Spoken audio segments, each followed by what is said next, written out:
Kasabay ng paglaki ng isang bata sa Quezon, ang paglaki rin ng bukol sa likod ng kanyang ulo. Araw-araw siyang pinahihirapan ng literal na pabigat.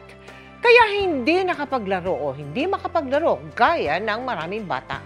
Agad siyang pinasuri ng GMA Kapuso Foundation sa isang espesyalista. Very good.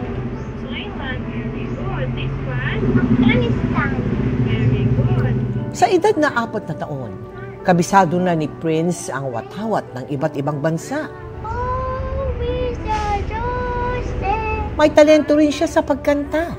Pero sinong mag-aakalang ang bibong bata may iniinda palang bukol sa likod ng kanyang ulo?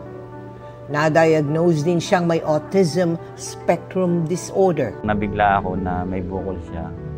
Pero tinanggap ko na rin po. Nakakatakot pong hawakan. Kasi kung mapapansin niyo po, yung pinakang gitna ng bukol niya, parang manipis na manipis siya. Hindi nabiyayaan ng anak ang mag-asawang si Brian at Judy Ann, kaya kinupkup nila ang pamangkin na si Prince at itinuring na tunay na anak.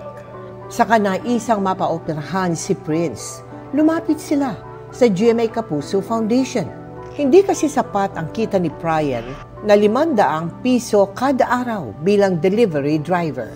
Kasabay ng pagdiriwang ng World Autism Awareness Day noong April 2, ipinasuri natin si Prince sa isang espesyalista. It's a developmental nung baby pa siya, sa inborn yan talaga, no? Pag nag-fail mag-fuse yung pinakabuto, known as a occipital meningocele. Nagkaroon siya ng protrusion ng brain tissue through a defect do sa occipital bone sa likod. Ang kailangan talaga sa kanya is to undergo a operation. That is to take out that excess tissue coming from the brain. Kumakatok po kami sa inyong puso, sa lahat po ng may mabuting puso at may kakayanan po na tumulong para po maoperahan yung anak namin. Sa mga nais pong tumulong kay Prince, maaari kayo magdeposito sa aming mga bank account o magpadala sa Cebuana Luwalier. Pwede ring online via GCash, Shopee, Lazada at Globe Rewards.